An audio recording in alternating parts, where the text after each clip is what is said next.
그 말씀하세요. 탄핵 국면 그리고 그 이후 전국에서도 좀 한동안 사회 분열이 예상되는데 네. 뭐 조기 대선 과정에서 이 사회 갈등을 봉합하실 그런 구상이 있으신지 그리고 또 정치 보복을 하지 않겠다고 공식 선언을 하실 계획이 있으신지 궁금합니다.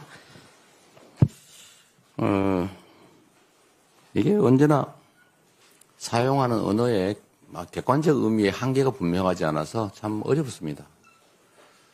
똑같은 단어도 전혀 다르게 이해하죠.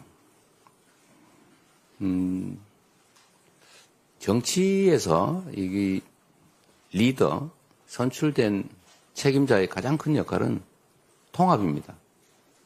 우리가 계모임을 해도 A 집단을 대표해서 B 집단의 후보를 꺾고 계주가 된다 또는 회장이 된다라고 하면 자기를 지지했든 안 했든 그 계원들을 똑같이 챙겨야죠. 그리고 구성원들은 따로따로 나뉘어져서 갈등하기 때문에 모임을 만들고 함께 가기 위해서 공동체를 구성하고 대표를 뽑는 건데 그 대표가 자기를 지지한 사람, 자기를 좋아하는 사람만 챙기고 그렇지 않은 사람을 배제하면 모임이 깨지겠죠.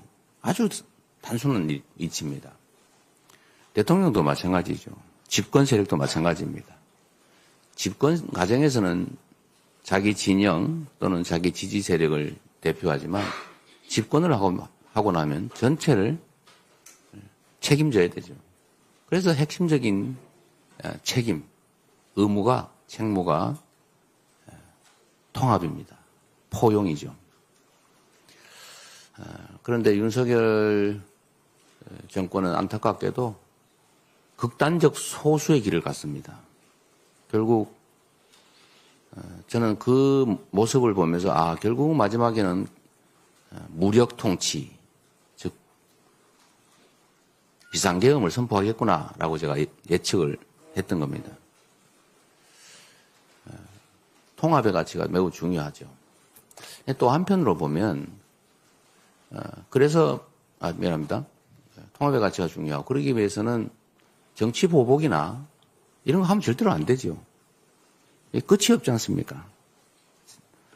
사람들은 자기중심적이어서 제3자가 볼 때처럼 냉정하지 않습니다. 객관적이지 않아요. 내가 한 대 맞으면 한 대 때린다고 만족스럽지 않습니다. 뭐 이유가 있죠. 끊임없이 확대됩니다. 결국은 지금도 거의 우리 국민들 사이에 심리적 내전 상태라는 표현이 있는데 실질적으로 내전 상태로 갈 수도 있죠. 정치가 극단적인 자기 입장만 고수하고 상대를 인정하지 않는 것을 넘어서 말살하려 하면 결국 그런 일이 벌어집니다. 정치 보복이라고 하는 개념이 문제일 텐데 정치적 목적으로 부당하게 상대를 압박하는 거 이걸 보통 이제 정치 보복이라고 하지 않습니까? 절대 그래서는 안 되죠.